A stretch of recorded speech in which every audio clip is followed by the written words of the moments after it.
వెమ్లాడ వచ్చినాం.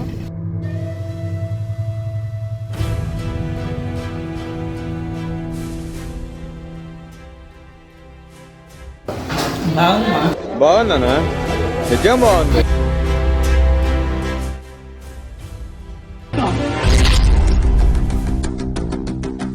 మాకు హెల్ప్ చేయడానికి మా అక్క వచ్చింది. దీనికి చాయ్ పెట్టడం కూడా రాదు కానీ పెద్ద ఓవరాక్షన్ చేస్తుంది.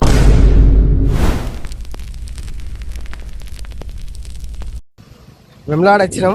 ఇక్కడ డెవలప్మెంట్ పనులు జరుగుతున్నాయి కాబట్టి మన ఎస్ఆర్ఆర్ గుడిని క్లోజ్ చేసారు కాబట్టి మేము వేరే గుడిలో దర్శనం చేసుకున్నాం. ఏం గుడి అది? భీమేశ్వర ఆలయం అంట. అక్కడ మేము దర్శనం చేసుకున్నాం. మళ్ళీ ఇప్పుడు ఇంకో ఇంపార్టెంట్ ఘట్టాని కోసం మేము పోతా ఉన్నాము. ఏంటిదంటే వద్ది పూసము మొక్కి అక్కడ 2 కోళ్ళని 3 కావచ్చు, టెక్నికల్గా 3 కోళ్ళని కోసి కూర వండుకోనికి పోతున్నాము.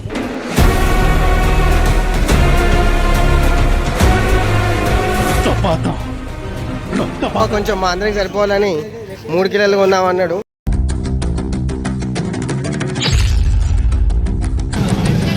దానికైతే బద్దిపోచమ్మ ఆలయానికి అయితే వచ్చేసాము.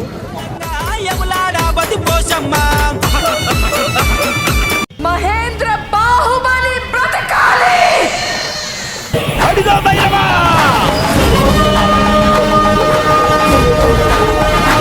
ఈ యుద్ధం ముగిసేలోపు ఆ కాలభైరవని ఖతం చేసిన చికెన్ తీసుకొని బద్దిపోచమ్మ గుడి నుంచి మా రూమ్కి వెళ్తాను. పాప మా వాళ్ళు లొక్కపోద్దట సోమవారం, వాళ్ళ కోసం దొండకాయ కూర అట. సారీ, ఇక మా చికెన్ కోసం సామాగ్రిని సిద్ధం చేసినాం. క్యారెట్లు ఎందుకు ఉన్నాయంటే బగారా రైస్ కోసం. నెక్స్ట్ చేయాల్సిన చికెన్ కాబట్టి చికెన్ మ్యారినేషన్ ప్రాసెస్ స్టార్ట్ చేసినాం. పెద్ద ఏం లేదు, ఉప్పు వేసుకున్నాం, తర్వాత కొంచెం పసుపు వేసుకున్నాం, కొంచెం నిమ్మకాయ పిండుకున్నాం. బస్ ఇక కలుపుకొని ఆ పక్కన పెట్టేసినాం. తర్వాత గిన్నె తీసుకొని కొంచెం ఆయిల్ పోయాలి. ఇప్పుడు కట్ చేసుకున్న ఉల్లిగడ్డలు పచ్చిమిర్చి వేసుకోవాలి. నీకు చేతి దొరికిన ఆకులు వేసేయాలి, బగారాకు వేసేయాలి, పుదీనా వేసేయాలి, దాన్ని కొంచెం కలపాలి. ఇప్పుడు కలిపిన తర్వాత కొంచెం పసుపు వేసేయాలి. అవి కొంచెం అట్లా పింక్ కలర్ వచ్చిన తర్వాత ఆ పసుపు వేసుకోవాలన్నమాట. తర్వాత పసుపు వేసిన తర్వాత అల్లం ఉల్లిగడ్డ పేస్ట్ వేసేయాలి. ఈ అల్లం ఉల్లిగడ్డ పేస్ట్ని పచ్చి వాసన పోయేదాకా మనం ఈ ఆయిల్లో ఫ్రై చేసుకోవాలన్నమాట. స్మెల్ మాత్రం ఫెంటాస్టిక్ వస్తుంది. ఇది ఆ పచ్చి స్మెల్ పోయిన తర్వాత డైరెక్ట్ మనం ఇందాక మ్యారినేట్ చేసుకున్న చికెన్ వేసేయాలి. దీన్ని ఎంత బాగా కలిపితే అంత టేస్ట్ వస్తుంది అనుకుంటారు, అంత సీన్ లేదు. జస్ట్ ఆ మసాలా దీన్ని పట్టుకుని అంతసేపు కలిపితే సరిపోతుంది.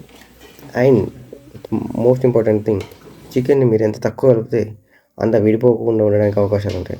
ఆగలేకపోతున్నాను సార్, ఆశతో ఆతృతగా ఉంది, సంతోషంగా. ఇప్పుడే కారం వేసినాము. ఆ కారం ఇంకా సరిపోదా అన్న డిస్కషన్లో నడుస్తూ ఉండే గ్యాప్లో ఉప్పు వేసేసినాం.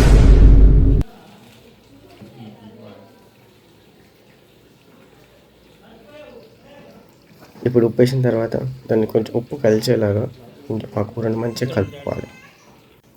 ఇప్పుడు లాస్ట్కి మన కూర అయితే అయిపోయింది. చేతి దొరికిన గరం మసాలా, ధనియాల పొడి, మిరియాల పొడి వేసుకోవాలనుకున్నాం, మిరియాల పొడి కూడా వేసుకోవచ్చు.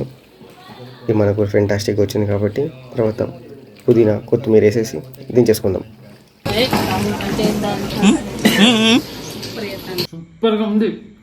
ఇలా పుదీనా వీడియో మేము చేయలే, పైన కూడా కర్రీ చాలా అద్భుతంగా వచ్చింది. మాత్రం మాదే సో బగారా కోసం ప్రాసెస్ స్టార్ట్ అయింది పాపం. కొంచెం కొత్తిమీర,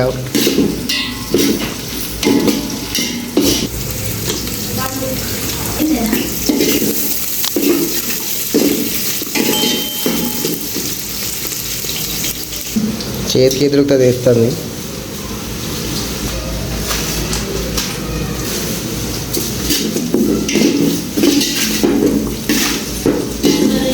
కష్టాన్ని చూడలేక మాకు హెల్ప్ చేయడానికి మా అక్క వచ్చింది. పాపం దీనికి చాయ్ పెట్టడం కూడా రాదు కానీ పెద్ద ఓవరాక్షన్ చేస్తుంది. అది వేరే విషయం కానీ ఎసరేసి బాగా సేపు అయింది కాబట్టి ఒకసారి ఓపెన్ చేద్దాం. వావ్, ఎసరు వచ్చింది కాబట్టి రైస్ వేసేద్దాం. వాటర్ వంపేసి తీసుకొచ్చాడు పాపం. ఇంతమంది హెల్ప్ చేస్తారు నేను చేస్తే గట్ల ఉంటుంది నాతో. అట్లుంటది మనతోని.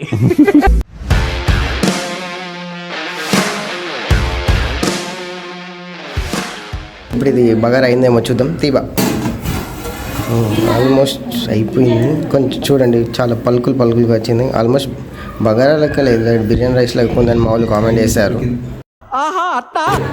మొత్తానికైతే కర్రీ అయింది, చపాతీలు పెట్టుకున్నాం. టేస్ట్ అయితే బాగానే ఉంది. బాగుందనా? నిజం బాగుంది. కొంచెం బాగానే ఉంది అంటున్నారు. చిటికలే